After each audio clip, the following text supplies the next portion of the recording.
If you want to buy a house right now, you're basically screwed.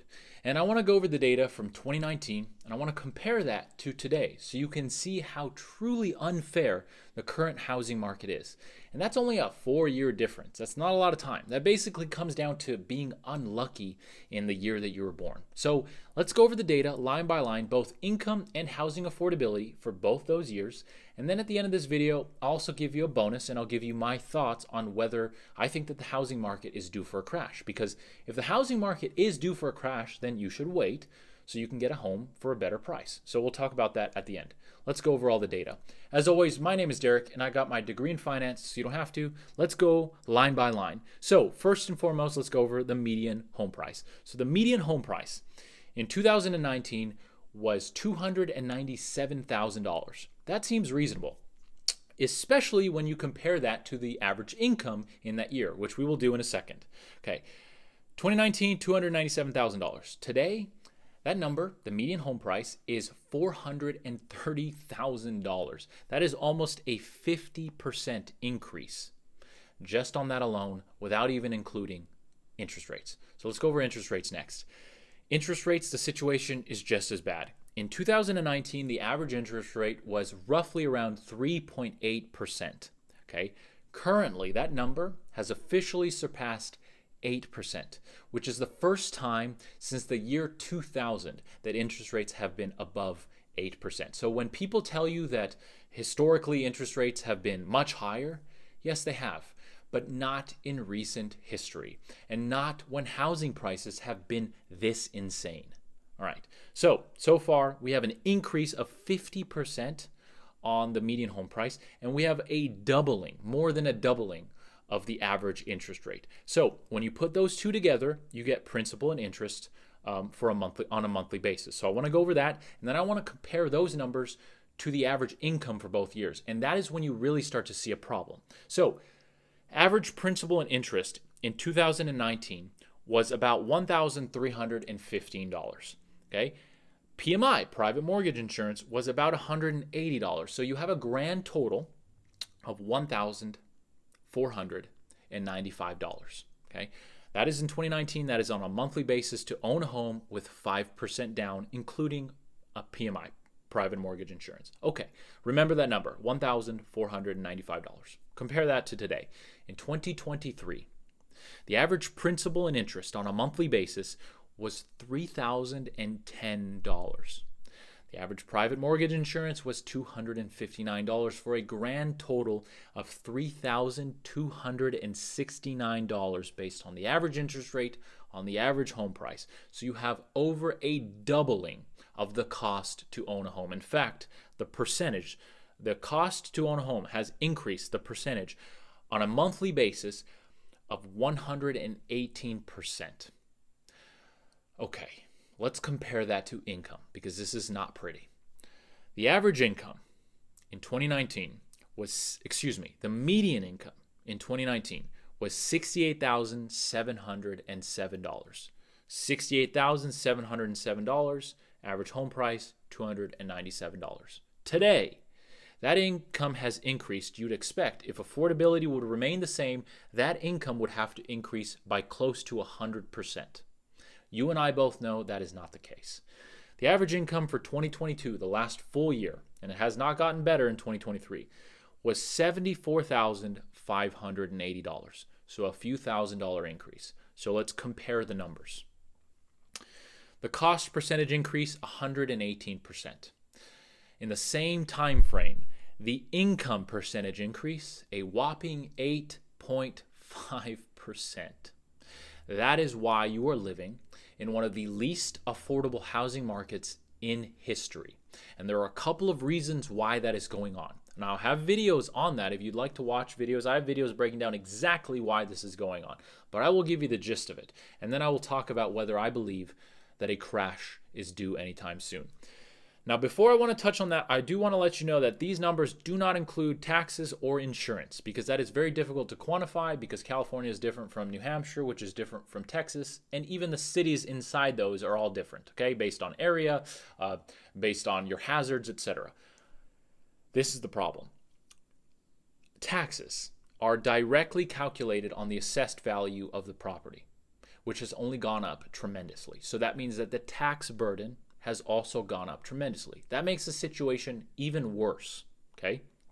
On top of that, insurance for the average house is calculated on the rebuild value, okay? Excluding the hazards if you're in a fire zone or whatever. It's based on the cost to rebuild a house. That has also gone up exponentially, okay? Why? Because of labor costs, because of the cost to build a house has gone up just tremendously. So those two things make the situation worse. Not better, but worse. And those aren't even included in these numbers, and these numbers are already terrible. 118% increase in the cost to own a house on a monthly basis, yet only 8.5% increase in salary in the same time period. Okay, so we have the numbers. It doesn't look pretty, okay? A lot of people will say, well, look at these numbers and say something has to break, something has to change, and a crash is probably imminent.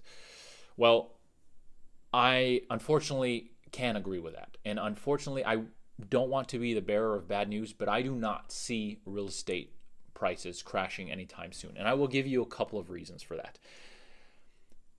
Pricing of assets can be broken down to a very simple thing known as supply and demand. A lot of things in economics, we like to make economics super complicated, but I love supply and demand because at least on the pricing side of things, a lot of things can come down to simple supply and demand.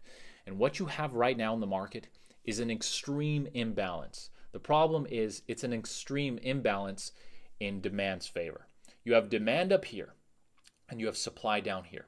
And I have videos on why supply is so low. It has to do with underbuilding in the starter home market, and it has to do with interest rates which have risen so fast, so quickly. I'm not going to give you too much. You can watch that video. But the basics of that is basically the Fed has increased interest rates so high, so fast. Don't quote me on this, but I believe it is the fastest time in history that the Fed has increased the federal funds rate this much, this quickly. Okay? Remember, mortgage rates are based on the federal funds rate directly. So when you have people who have houses with sub 3% mortgages just a couple years ago, a year ago it was under 5% roughly, those people do not want to sell.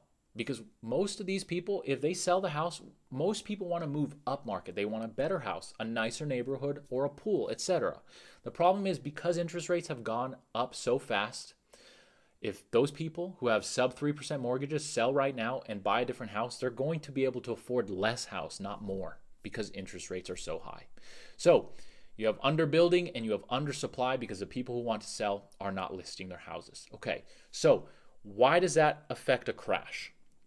You have to understand, a crash means a dramatic decrease in home prices. It doesn't mean a 5% decrease or a 10% decrease. It means a dramatic decrease, back to 2009 levels, essentially. Okay, I'm gonna show you this just with my two hands. Okay, right now we have demand up here and we have supply down here. There's a huge imbalance in that. Okay, in order for there to be a crash, not only do we have to have demand come down and supply come down, that would be an equalization, which still won't cause a crash. You not only you need that, but you need it to surpass and change. The imbalance has to be in the complete opposite direction. That is a drastic move for both demand and supply in order to cause a crash. So when we're looking at economics and we're looking into the future, I do not have a magic 8-ball. All I can do is presume. Not assume, but presume based on data. And what I see right now is, at least for the foreseeable future in economic terms, let's say 365 days, maybe a year and a half, 2 years, a crash in the real estate market does not look likely because you have to have such a dramatic change in the imbalance from over demand and undersupply to oversupply and under demand.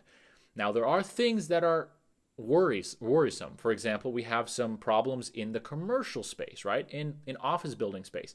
And yes, there absolutely could be what's known as contagion. It might carry over to the residential space. But when you just look at the residential numbers, a crash does not seem imminent. Now, here's one thing that I want to make very clear. I'm not God, and I do not have a chip on my shoulder, and I do not think I'm the smartest person in the room. So if you disagree with me, I welcome discussion and I welcome debate, and I want you to leave your thoughts in the comments as long as they are civil. I do not have a chip on my shoulder, and I know that I can learn from you just like you can learn from me. So if you have a difference of opinion, or you have something that I missed, please feel free to share it, because it adds to the discussion, and I love learning just like I love sharing. Okay, so I don't think I'm the smartest person. Please share your thoughts.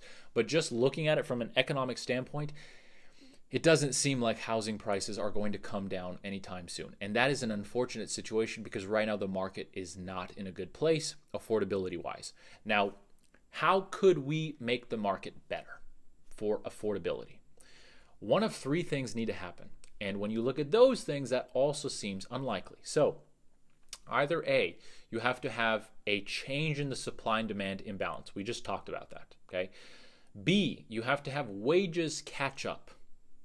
You and I both know that that is very unlikely, and that has to do with basically conflict of interest when it comes to employees and corporations. I will touch on that in a second. Thirdly, interest rates need to come down. So we talked about the first one, supply and demand. The imbalance is very, very skewed in demand favor, and it would take a lot for that to go in the opposite direction. Now let's talk about wages. Another way to make houses affordable, wages go up. The problem is you have corporations that view wages as an expense. You have employees that view wages as a revenue source. So there is always a conflict of interest. Corporations, their main goal in the current economic structure is to return profits to shareholders, not to employees. And right now, because of that conflict of interest, there is always going to be fights because of that. And one is pushing for higher wages, one is trying to lower all costs, basically. Okay, so wages, very difficult to push wages high in a short amount of time. So supply and demand, not likely. Wages, not likely. Let's just be honest. Corporations are greedy. Third, interest rates. If interest rates come down, homes become affordable. That's a twofold problem. The first is interest rates come down, buyers come off the sideline, which pushes demand up. Okay, but let's say interest rates come down a lot. The problem is that the Federal Reserve right now is in a fight for its life against inflation.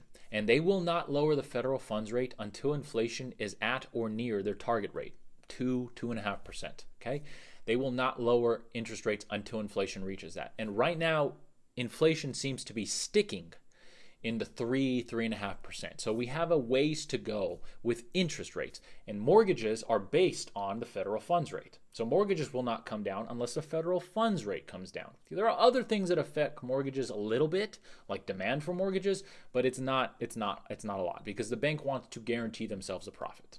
That's just the way it is. So the federal funds rate, let's look at the data. Right now it's at 5.5%.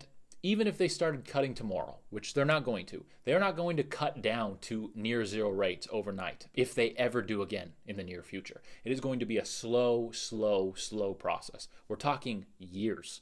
I don't think they're going to start cutting until next year, 2024. And I don't think that we're going to see sub 5% rates. And this is a consensus when you look at polls, economists, and analysts.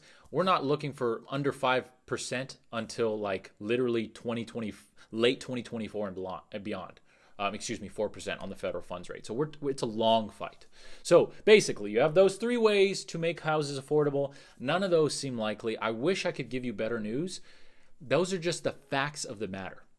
Now, I hope this video was helpful. I wish I could give you better news, and I wish I could just I wish I could, but these are the facts that are going on in the current economy.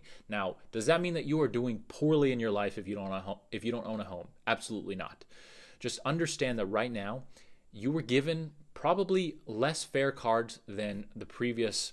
I mean, we're talking 4 years. If you would have bought in 2019, it would be a different story. So right now, we're just living through a bad time. And if you are of home buying age right now, it is not your fault. It is a tough market out there. Now, if you could have bought in 2019 and you waited, I'm sure you're kicking yourself right now. Again, we cannot foresee the future. No one can predict a global catastrophe like 2020. No one can predict all the consequences that we're experiencing from that. So do not hold it against yourself. Just understand that the market is tough right now. Everyone's feeling it, and that's just a fact of the matter. Anyways, I hope this video was informative. If it was, please consider subscribing. This is a relatively new YouTube channel, and it is something that I'm very passionate about and I want to do and continue to do in the future. So please consider subscribing if you haven't already, and turn on the bell notification so you don't miss the next video. Those are usually on Tuesdays, but sometimes I'll film a video on Wednesday, Thursday, or Friday if a world economic news that needs to be talked about happens, if the Fed changes policy, if the Fed has a meeting, if something major happens, if a bank collapses. All those things, I want to keep you up to date, and I want to do so in a non-clickbaity way. So I know it's very difficult to push through the noise. So if you have made it this far and you don't want me to use clickbaits, trust me, I don't want to use clickbaits either. So please, the support is very, very helpful, and I hope that I can push through the noise, even through all the clickbait titles that are out there, because I respect the channels that have been able to grow by just providing the data and the facts, and that's what I want to do here. And I hope that we can make this happen. So anyways, other than that, I don't want to make this video too long. I hope you guys are having a fantastic day. I hope you all have a fantastic rest of your week, and I will see you in the next video. Take care.